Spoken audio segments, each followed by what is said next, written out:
Doing a little bit of a late night video here. I want to talk a little bit about the restructuring that I did. My goal is to have something set up uh, in a way that is very easy to iterate on and kind of a framework moving forward. Some of the things and functions will change, but the basic concept will remain the same. So what I decided to do is use Cobra as a structure for my command execution. The goal here is we are going to run some sort of command for each one, and then I'll have also some utilities that will allow me to structure out the code very quickly. But as you can see here, I can just simply run day 2, and day 2 is working. I'll have to have some sort of year implementation eventually. We'll get to that at some later day, and I may restructure this to be a parameter of some sort, but the basic structure is this. We have our commands, which will be our days, and inside each day there will be a day file or execute, and then that will just simply call some sort of wrapper on a few commands like you see here. And so I just restructured this project in my free time to get to here. We also have this data input field. I'll have some more data in there, and this is just kind of prep for 2023, but we're going to experiment some with 2022, and we're going to refine this process. I suppose I'll probably have a year folder here under data, and then there'll be some way to decide what year we're executing into and those individual subcommands. What I'm trying to do is create like a template process for how we're going to approach 2023 so that I could iterate on these quickly and kind of spool up a test and have not a lot to do.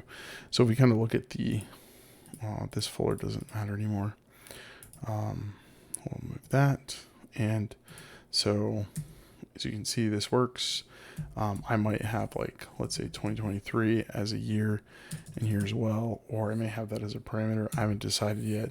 Probably just because of the way I'm structuring this, it'll probably just be the year, which doesn't make a whole lot of sense for a command line utility, but I have some previous experience with Cobra, and I like to iterate on this more. So with that said, let's go ahead and just, for tonight, let's take this new structure I have and let's attempt day 3. So this just means we're going to copy day 2. We're going to rename this to day 3, and then we're going to do a little bit of cleanup here with some of the naming to day 3. Okay, and then the package names day 3,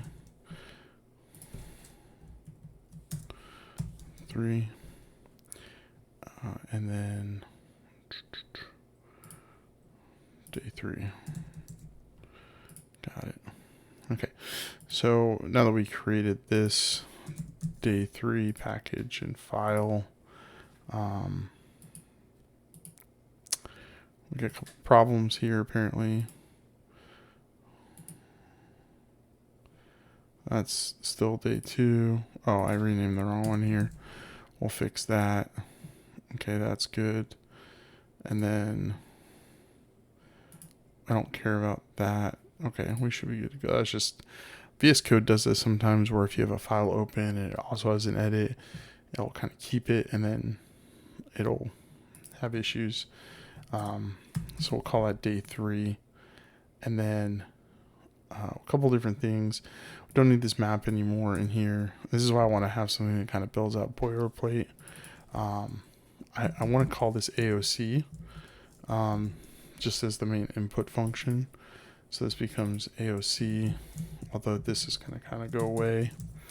And then we'll comment it out right now because it'll come back, but it'll go away. The contents of AOC is going to be completely removed, and we're going to return 0. Most of these have some sort of scoring function, so I'm going to leave total score, and it's going to be on whatever's passed in, which in this case will be like AOC or something. So we'll just call this AOC, and it'll do something with the line and total those up. This split function will probably be different. And then we'll just look at our tests real quick, because the expected input, that's going to be tough, but we'll manipulate that in a second. So we'll just redact out some of this, and all these tests would fail anyway. So I'm not going to worry too much about it. I'm going to get rid of this just to eliminate what we got to look at, and we should be down to something pretty much. We'll see. Go is very opinionated, so it doesn't like that we have a variable not in use, so I'm just going to do that for right now. So this should allow us to get rid of that file. That's not needed. Okay, so we should be in the goods. We should be able to go run main day 3, and yeah, day 3, 1 text, no such file directory. Okay, so we're set up, we're ready to go, and we're ready to start coding. Oh,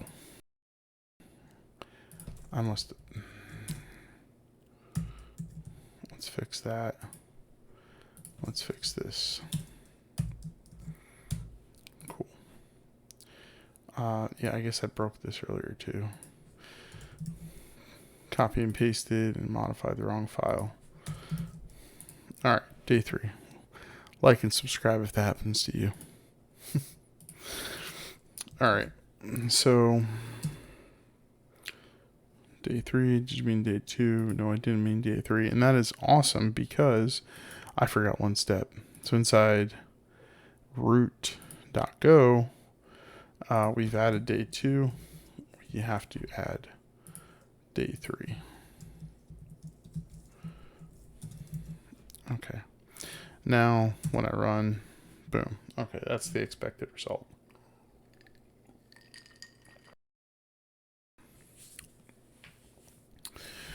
All right, cool. So now that we're set up to go, a little bit of boilerplate. I'm going to automate that later. Did I modify? Well, here. We're just going to do a git checkout on CMD day 2.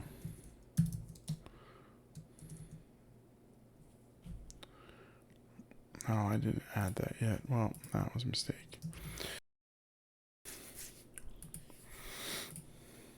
Sorry, let me undo some of the changes I made in here, because I broke this entirely.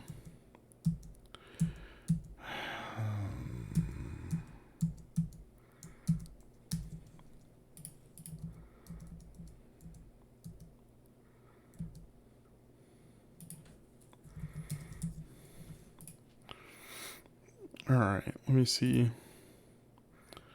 Okay. Now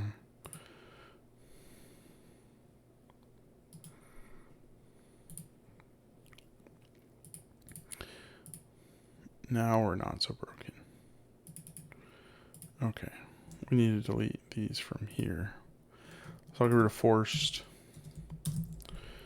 And I'll call this one AOC for advent of code. And I suspect we'll have more of this pattern of what gets piped in. So don't need this anymore. AOC should just return 0. And this is where we actually need to do the print line B. All right. Sorry, I modified the wrong files, and I've created pain for myself. All right, so now back to the test files, AOC. We'll call AOC. AOC, we'll assume the same. And then we'll get rid of the forced one, because we don't know what life is going to have for us. Okay. Yeah, test filling. Okay. All right, that took way too much time, but here we are. All right, so let's go and actually look at what day 3 is. So one elf has the important job of loading all of the rucksacks with supplies for the jungle journey. Unfortunately, the elf didn't quite follow the package instructions, and so a few items now need to be rearranged. Each rucksack has 2 large compartments. All items of a given type are meant to go into exactly one of the 2 compartments. The elf that did the packing failed to follow this rule for exactly 1 item type per rucksack. So that means we're looking for 1 item. The elves have made a list of all the items currently in each rucksack. That's your puzzle input. So this down here, I'm guessing. But they need they need your help finding the errors. Every item type is identified by a single lowercase or uppercase letter. That is A, and A refer to different types of items. This list of items for each rucksack is given as a character, all in a single line. A given rucksack always has the same number of items in each of its 2 compartments. That's important because it means we can just, if we know that we have equal parts, then we can split the slice in half or the string in half. So the first half of the character represents items in the first compartment, while the second half of the characters represent them in the second compartment. For example, suppose you see the following list of contents. The first rucksack contains this, which means this first compartment contains these items, while the second compartment contains these items. The only item type that appears in both compartments is lowercase p.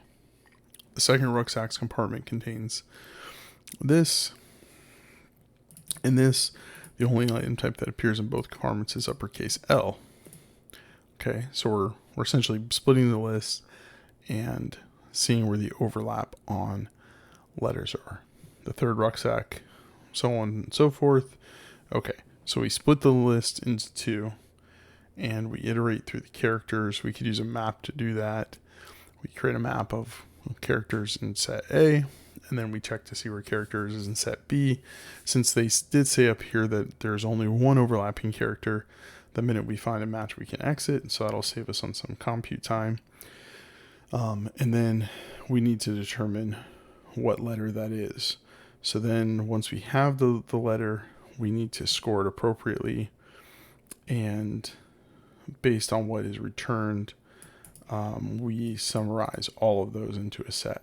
Let's find the item types that appear in both compartments of each rucksack. What are some of the priorities of those item types? Okay, let's take a look at how we're going to break this apart. Splitting a string, pretty straightforward. Creating some sort of unique set, we can use a map for that. I don't really find that to be an issue. And then iterating through the second set. So pretty straightforward. Shouldn't take long. And then once we figure out which character, we simply score it. So I think the first part, I'm going to put this into 2 functions. The first part is going to be just find overlap. And then the second part will be to score it. And so we can check like what letter is being returned. So let's take a look at, make sure I'm in day 3. Okay, let's take a look and let's just say, we'll call find match. And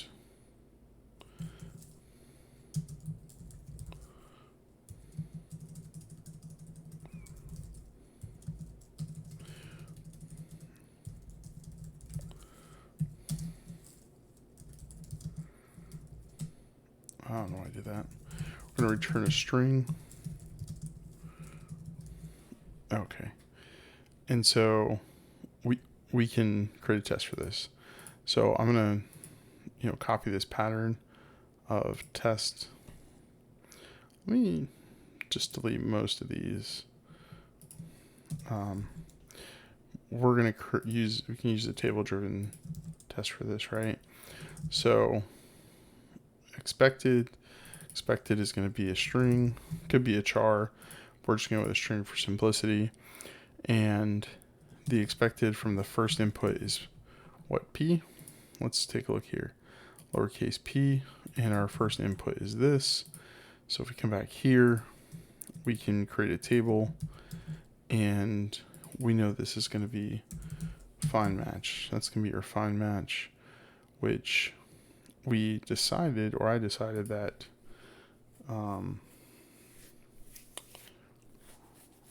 we're going to provide both sets of the strings. So what I'm going to do is just, for simplicity, we're going to just call, make a function called split, which gives it a string, returns string, string.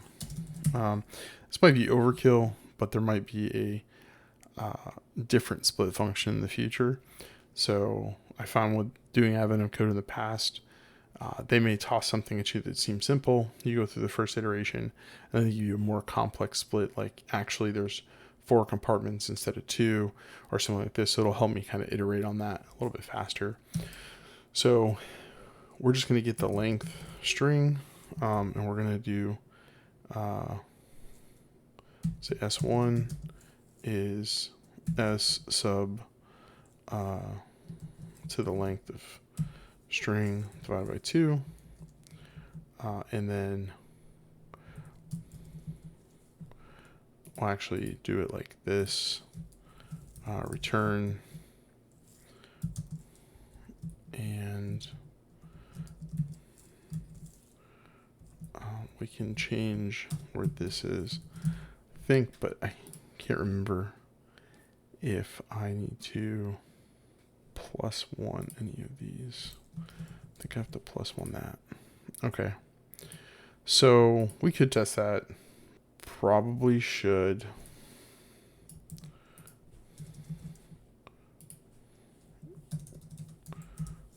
Otherwise,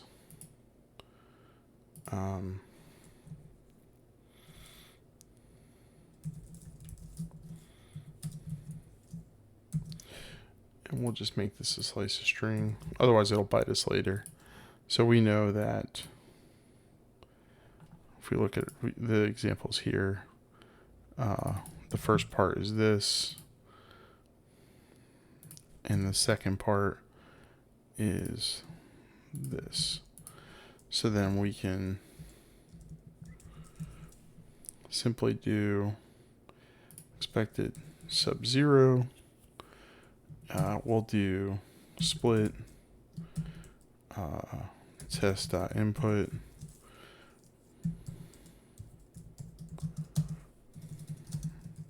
Some might think this is overkill, but I don't want it to bite me later. So I don't know why I said P1. It's S1. I don't know. Some might think it's overkill, but I don't want it to bite me later. So I'm just going to test it right now.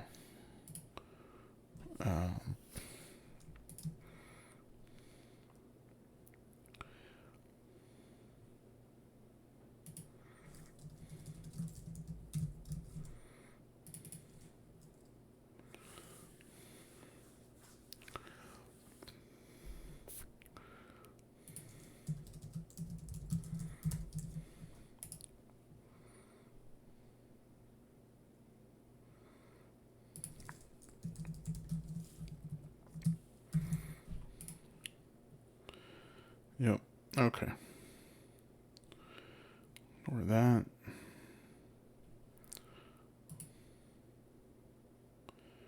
All right. Where's my test split? There it is.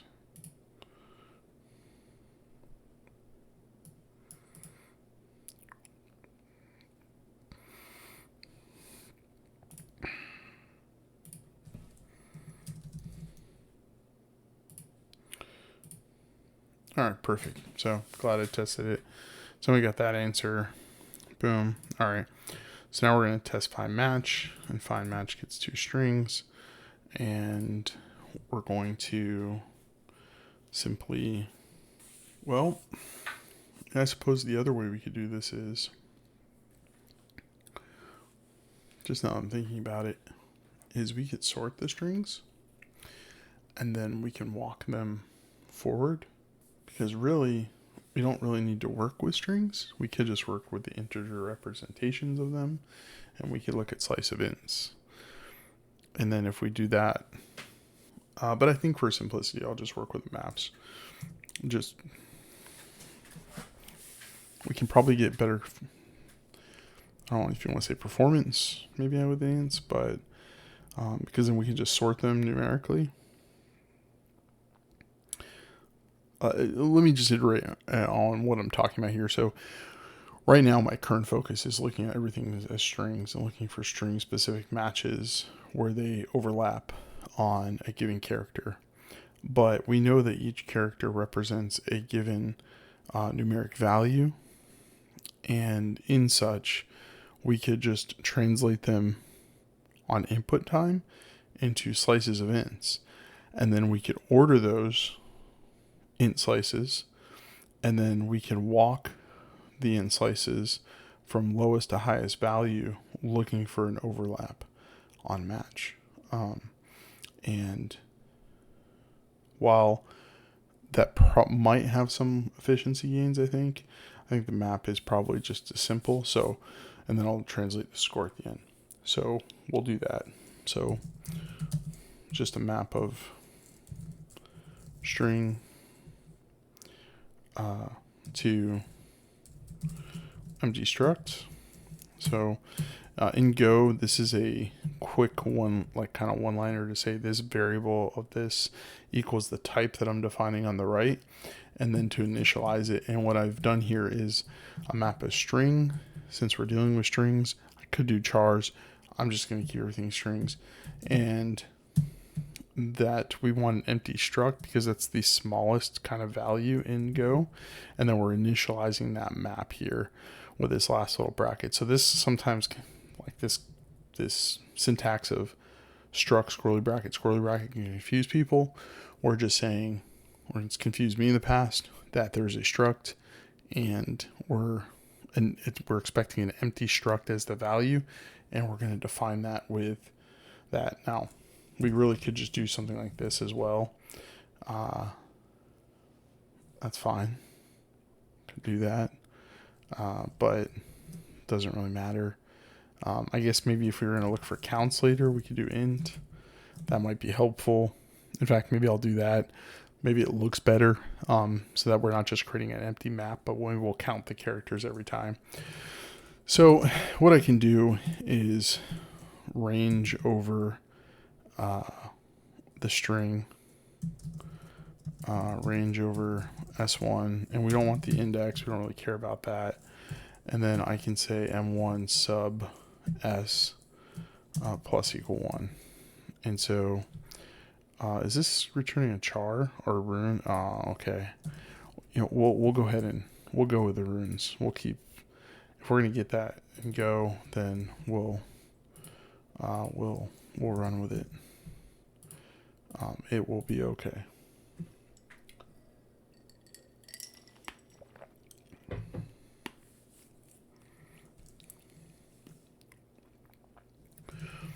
So this is just saying, hey, here are the characters in a map. And the reason we're using a map is just because it's very indexable, very easy to look up.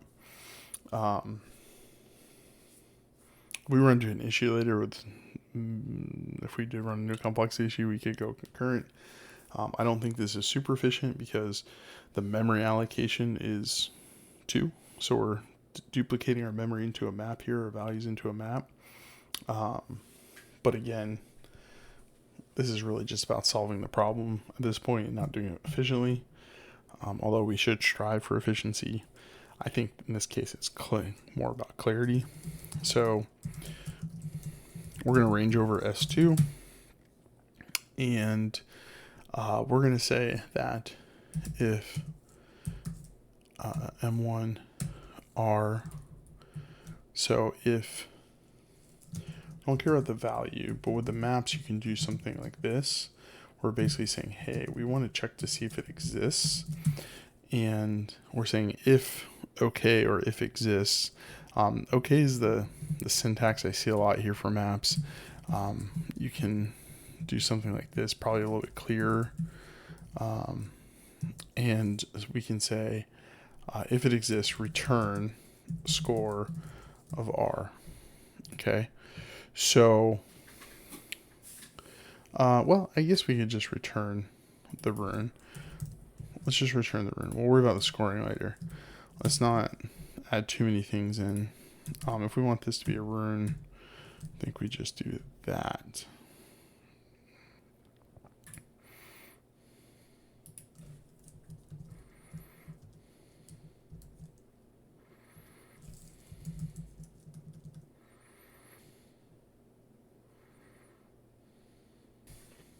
Okay.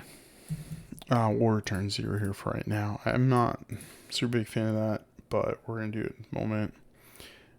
And then we'll go back to our find match. So our find match, I don't want to wait in the wrong location. Find match, we should be expecting a rune now. And I don't know what the rune for 30p is, so I'm just going to go with a 13 for right now. And this is a numeric value that is representing the character.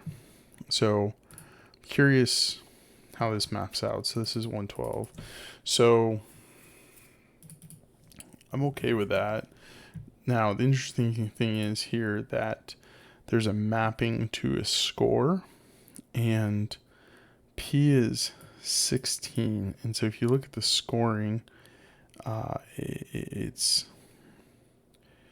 it starts at what, 1? Where's the scoring at?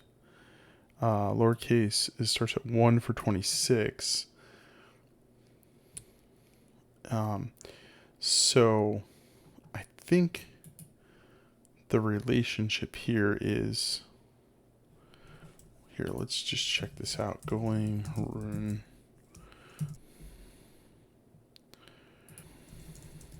Let's see what we got here.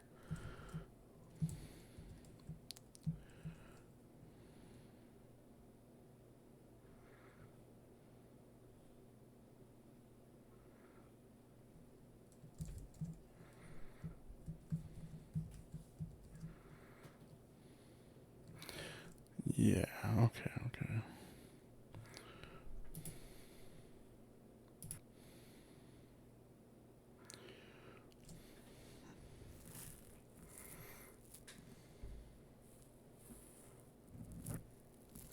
There's a Unicode code points. For example, the rune little a is actually 97. So if we do 112 minus 97, that puts us at 15, but that's because we're off by 1. So 96. So if we wanted to score this, right?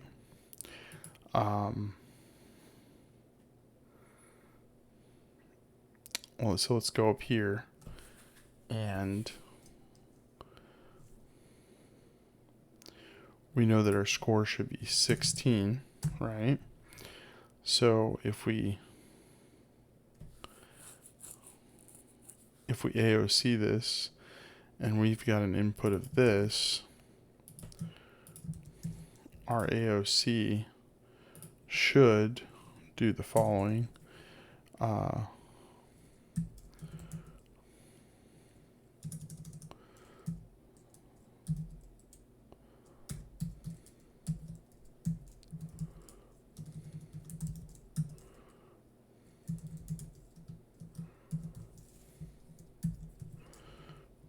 And the score, because we can do this offset, right? We know how many characters. I think it was what? What's it say? A is what? A is 97, so 96 characters.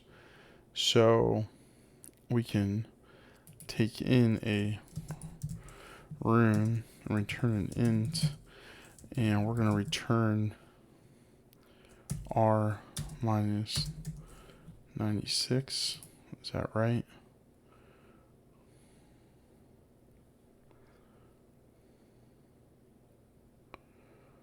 Search. Oh, we'll get a return rune.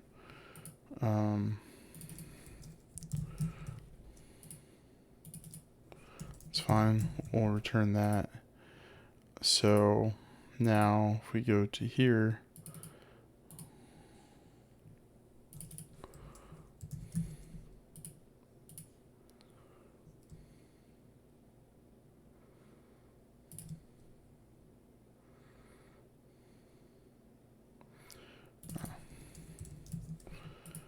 fix that real quick. Not really important to what we're doing here.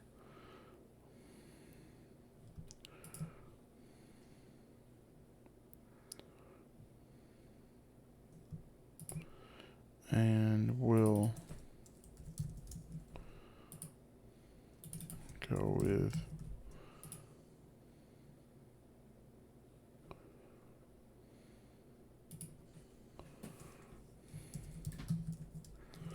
yeah. Well, we'll be fine. We'll convert.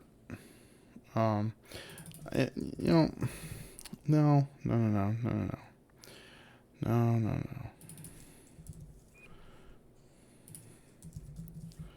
Let's do this instead. Yeah. We'll propagate this up as an int.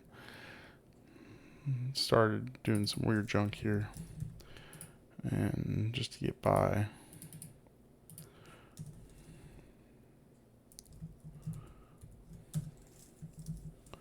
I didn't like it.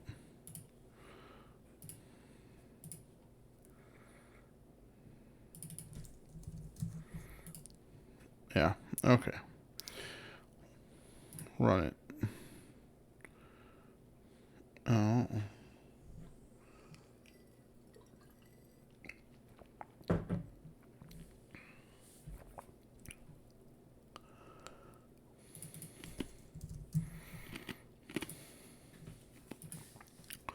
So the good thing about the assert package is that while it does use a lot of empty interfaces and other things like that and some questionably acceptable things, it also checks types.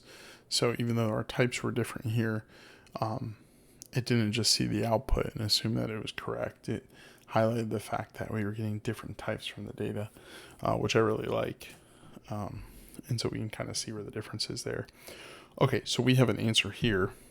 So let's do one more test here, which is go back to our example set, and we're going to pull this in, and we're going to just right now have one value and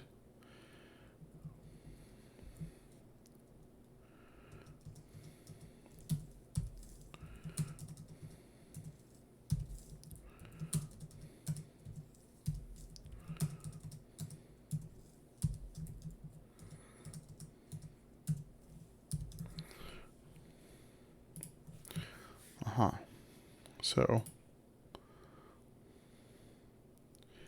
expected 15, but that's wrong. That's not the expected.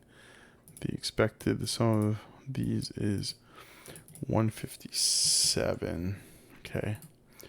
So 157. Okay, so why did we not get that total score? So the total score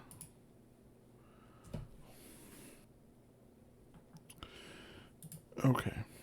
So back to our test. So we're expected is 157. Our actual is 41. My first suspicion is that that not knowing the runes, like real off the top of my head, I don't know that the lowercase and uppercase are necessarily in sequence.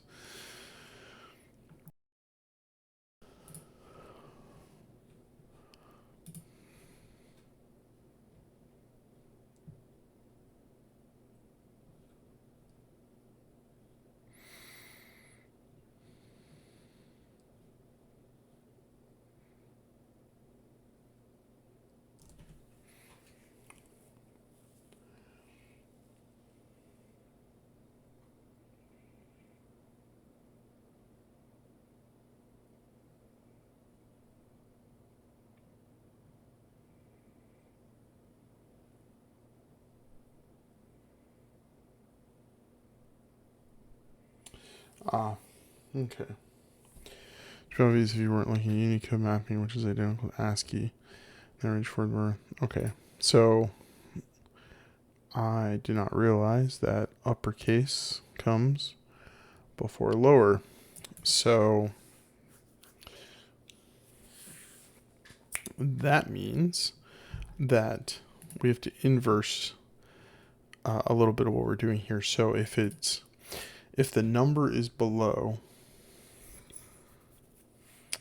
yeah, if the number is below a certain value, yeah, we'll do a test for score. So this will be the easiest way to test it.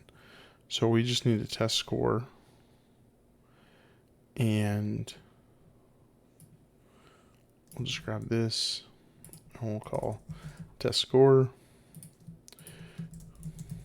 and our input is going to be a rune, and our expected is going to be an int.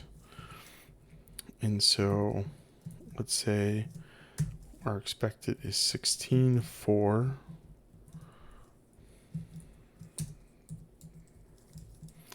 P. And we just need to score that. Okay.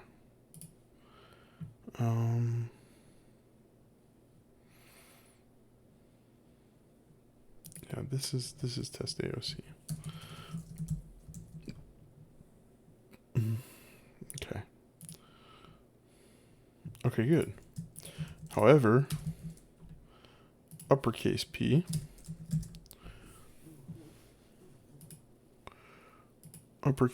should be, no, that's not what I want to look at.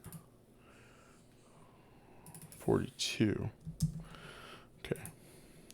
So, back to our test.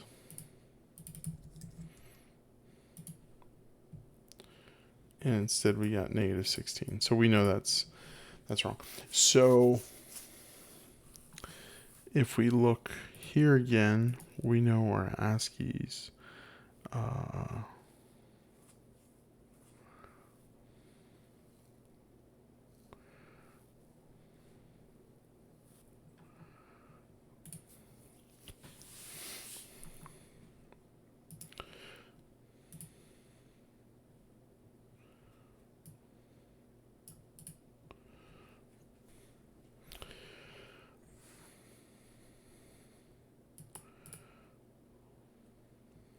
so there's 32 character difference, and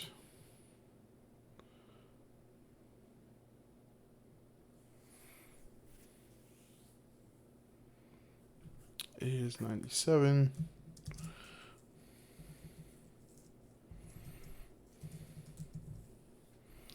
So 65.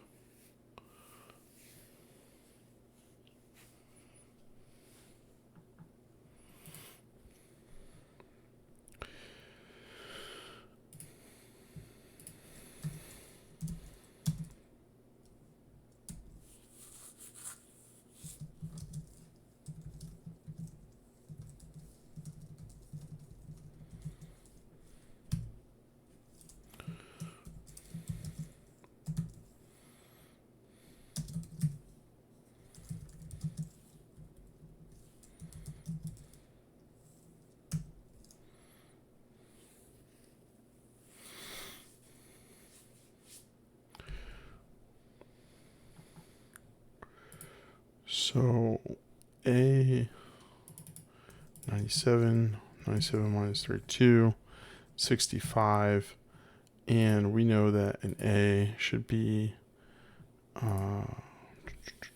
27, so 65, 38, so it's 38 difference. It's 38. Okay, so I think that will do it. Okay, so the one last thing, I want to check Z. So we know Z versus Z should be 26 and 52. And so 26 and 52.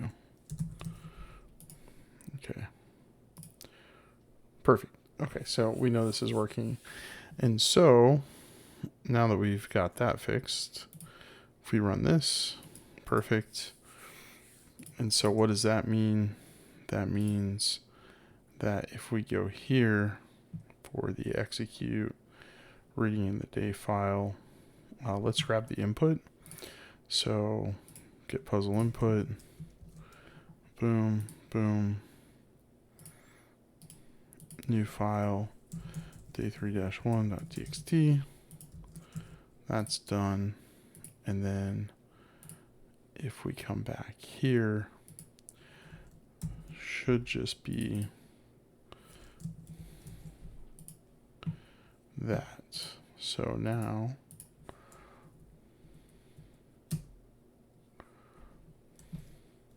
oh, I forgot I was printing that. It's ugly. All right, cool. Progress, right? Let's see. That's right. Cool. I'm out. You have a good day. I'll see you next time.